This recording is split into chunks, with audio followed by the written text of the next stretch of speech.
Alors, un petit tour d'horizon en charge aujourd'hui. Donc, on va commencer par les banques centrales, avec la banque centrale japonaise qui devient le plus gros détenteur de stock au Japon. Forcément, quand tu peux imprimer ton argent à l'infini, c'est assez facile de racheter des stocks et de devenir le numéro un. Ça me rappelle un peu quand t'es gamin et que tu jouais aux jeux vidéo avec les codes pour l'argent illimité, en fait, tu vois. Donc là, c'est la banque japonaise, hein, mais banque européenne, c'est pareil, ça t'imprime 500 milliards par-ci, par-là. La Fed, c'est la même. Ça a commencé par acheter des bons du gouvernement, puis après des bons d'entreprise. Puis là, ça va quasiment racheter des stocks d'entreprise, hein, comme la banque japonaise. C'est qu'une question de temps. C'est toujours pareil, c'est pour soutenir l'économie. Bon, c'est sûr, ça marche bien.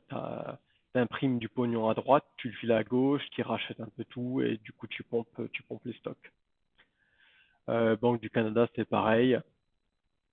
Eux, je sais pas s'ils ont déjà fait beaucoup de QE. J'ai l'impression, à l'étape d'avant, c'est les rates low, donc 0,25. Donc, on va parler un peu des rates. Euh, on va parler un peu des rates après. Donc, ça nous amène à quoi? Ça nous amène au gouvernement qui ont, en gros, de l'argent illimité. Et du coup, tu n'as plus rien à foutre de faire gaffe à ton budget, quoi. Donc, ça se voit aux US, 25% de déficit. Bon, en plus, bon, on n'est pas assez après, de toute façon, les US, avec la dette qu'ils ont, ça sera jamais payé, tout le monde s'en fout. Donc, faut que tout le monde fasse pareil, hein. Ah ouais, bah de toute façon, tout le monde fait pareil, puisqu'on a des records de dette négatifs. Alors ça, c'est une spécialité plutôt européenne. Donc, on va voir là.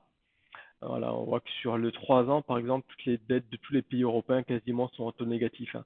Donc vas-y, je t'emprunte 100 milliards et dans 3 ans, je te rends 90 milliards et tout le monde est content, il n'y a pas de problème, tout va bien, c'est normal. On voit aussi les bons élèves européens, l'Allemagne, qui a des taux négatifs jusqu'à 30 ans, et les mauvais élèves, par exemple l'Italie, qui a des taux positifs à 6 ans. Positif 0 quelque chose, autant dire, c'est pas ce qui a à faire grand-chose, quoi. Donc là, juste peut-être, on peut voir qu'on a des pays qui ont des taux jusqu'à 100 ans, ce qui nous amène sur un truc sur lequel je suis tombé assez intéressant. Donc aux US, ça commence aussi à parler de bons sur 100 ans, hein, pourquoi pas, voire 1000 ans. Ah bah, après, est-ce qu'il y a des pigeons pour acheter, hein, pourquoi pas, c'est toujours pareil, de toute façon, tant qu'il y a des pigeons. Donc vas-y, tu me files 1 milliard et dans 1000 ans, je te rends ton pognon, il n'y a pas de souci. Ça choque personne, quoi. Et du coup, tous ces pays avec ce pognon illimité et gratuit, ce qu'ils font, c'est qu'ils font des programmes d'aide pour les petits commerces, pour les aider pendant le Covid. Des programmes secrets, bien évidemment, hein, parce que on ne veut pas savoir où part l'argent. Il y a quand même des gens qui commencent à se réveiller. Donc là, ça c'est au Canada. La même chose se passe aux US. Les gens ils demandent où sont passés quand même les milliards imprimés. On aimerait bien savoir. Alors les gouvernements n'aiment pas ça, hein. Il faut que ça reste secret. Aux US, on commence à voir que c'est parti dans les grosses boîtes, étrangement, hein, là où il n'y en a pas besoin. Donc on verra ce qu'il en vient pour le Canada. Je crois pas que j'ai vu cette news en Europe, hein. Apparemment, là-bas, les gens n'aiment pas ouvrir leur gueule. Il n'y a pas de souci. On a imprimé du pognon, on a filé à tout le monde, tout va bien. Ce qui nous amène aussi aux IPO. Alors, en ce moment, c'est la fête aux IPO, hein. Et ils ont bien raison de le faire en ce moment avec l'argent illimité. Donc la semaine dernière, on a eu Airbnb et DoorDash. Donc on a bien rigolé, hein. Airbnb plus 100, 115%, DoorDash plus 86%. Donc on va dire plus 100% pour les deux, hein. J'ai pas envie de me faire chier. Airbnb plus 100%, allez hop, super, tout va bien. Donc c'est même pas la peine de se faire chier à essayer de voir qui IPO, hein. Il suffit d'acheter un ETF IPO pour traquer toutes les IPO. Et qu'est-ce qu'on voit sur year to date, donc un an, on va dire grosso modo, tu aurais acheté au début de l'année, donc début janvier, tu serais à plus 100%, plus 111%. C'est pas mal, plus 100%, c'est quand même, c'est mieux que ton compte en banque, quoi. Tu me diras, le SP500, tu seras à plus 15%, ce qui est déjà pas mal, quoi. Pareil, compare ça avec ton assurance vie, tiens, fais-moi marrer. Euh, et donc là, on voit aussi, c'est un peu marrant parce que là, du coup, après l'IPO, ça commence un peu à se casser la gueule. Donc, on voit, c'est tombé de quoi, genre, ça peut tomber de 20%. Le truc a fait plus 100% et les mecs te disent attention, ça peut tomber 20%. Ouais, enfin bon, t'es quand même toujours gagnant dans l'histoire, hein, y a pas de souci, quoi. Mais il y a quand même des mecs qui sont assez fous pour aller shorter le stock en ce moment. Donc, surtout, c'est fou pour aller shorter Tesla. Tesla, faut savoir que c'est un peu le stock aux US, hein. Tout le monde a du Tesla. Tu parles à ton voisin, tu parles à tes potes, tout le monde achète du Tesla. Alors, on va regarder Tesla. Donc, ton IPF ETO, t'aurais fait plus 100%. Tesla, t'aurait fait plus 700%. Voilà, depuis le début de l'année. 738%. Ouais, c'est quand même mieux que ton livret A, hein. Ouais, Tesla, c'est la fête, hein. Tout le monde en a. Faut être fou pour s'en short Tesla en ce moment. Aujourd'hui, plus 5%, hein, mais tout va bien, hein. Tant qu'il y a des mecs prêts à en acheter, de toute façon, tant qu'il y a des mecs à lâcher à 700 $, pas de soucis, ça va continuer à monter, hein. Alors, combien ça vaut en réalité? Alors, c'est la question de merde, hein.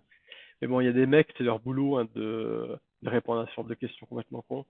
Donc, il y a les mecs de chez Goldman Sachs qui font des meetings, ils disent ouais, ça vaut 780. Les mecs de JP Morgan, juste en face, hein, la rue, tu traverses la rue, c'est juste en face. Eux, ils te disent c'est 90 $. Alors, bon, bah, vu que tout le monde balance son prix, moi, je vais te dire, je sais pas, entre les deux, 350, hein. De toute façon, ce que j'en sais, je suis aussi bon qu'eux, hein, franchement, pour mettre un prix là-dessus. J'ai envie de te dire, c'est un peu comme les pigeons. Combien ça vaut? Moi, je savais pas qu'un pigeon, ça valait 2 millions. A priori, certains pigeons valent 2 millions. Donc bon, si les pigeons ont 2 millions, je comprends que Tesla valent 800 $, il n'y a pas de souci là-dessus. Donc tout ça pour dire que Tesla ou un pigeon ou une carte Pokémon, ça vaut ce que quelqu'un est prêt à donner, hein. Et forcément, du coup, si tu injectes 3 trilliards en 6 mois dans l'économie, si tu imprimes 3 trilliards de dollars, forcément tout vaut plus cher, hein. Mais bon, ça, les gens l'ont pas encore réalisé, quoi. Et donc on voit des articles de merde sur ouais, c'est overvalue. Donc, according à la métrique du yield curve, c'est overvalue, Buffett indicator, c'est overvalue, P ratio, c'est overvalue. Je pourrais mettre aussi le Shiller index qu'on voit de temps en temps, c'est overvalue. Tout ça, en fait, c'est pas du tout c'est overvalue par rapport à des indicateurs qui ont 200 ans, ouais. Effectivement, ouais, 1950. Ce qu'ils oublient tout de dire, c'est qu'il y a 3 milliards, non, 3 trilliards de dollars qui ont été imprimés pendant les 6 derniers mois. Donc, c'est pas overvalue, c'est juste que l'argent vaut plus rien, en fait. Que ce soit pour les stocks ou pour les maisons. Donc là, on voit à Toronto, les maisons maintenant, c'est du million de dollars. Donc tu vas me dire, peut-être qu'avant c'était un peu en dessous d'un milliard, d'un million. Alors il y a cette phrase qui est intéressante. Le mec, ça fait 10 ans qu'il bosse là-dedans et il va te dire, ouais, en 10 ans, j'en ai vu 20 à un million. Et là, cette année, la norme, c'est entre 1 et 3 millions. Donc même si tu sais pas combien vaut un dollar canadien, en gros, c'est juste que voilà, l'argent vaut plus rien, donc le prix des actions explose, le prix des maisons explose, le prix de l'or explose, le prix des pigeons explose, le prix du Bitcoin explose, en fait tout explose. Ou alors c'est juste ton argent qui vaut plus rien, hein. Bon, faudra juste réaliser ça, quoi. Et donc plus personne ose shorter le market. Bah ouais, effectivement, ouais, faudrait être un peu fou pour faire ça, comme on disait juste avant. Donc on est à 15 hier low. Bah ouais, enfin, il n'y a pas de magie là-dedans. Enfin, personne n'a envie de prendre le pari, quoi. Et le SP500 pourrait monter de 20%. Moi, j'ai envie de te dire, imprime-moi encore 3 trillions. Tu vois, on peut mettre 50% là. Il suffit d'imprimer un peu plus, les gars. Là, on sent que, de toute façon, ils vont te remettre une petite cartouche d'encre en 2021, et hop, c'est reparti, tu relances l'imprimante et on peut faire 50%, hein. Pour finir, une petite truc marrant, c'est qu'il y a quand même des mecs qui arrivent à perdre du pognon. Donc, un mec qui a perdu 50 millions, bon, il a les poches bien pleines, donc c'est comme si toi t'avais perdu 10 balles, hein. Donc, faut pas se faire de soucis pour lui. Mais bon, je trouvais ça quand même marrant de finir sur une petite touche d'humour, hein.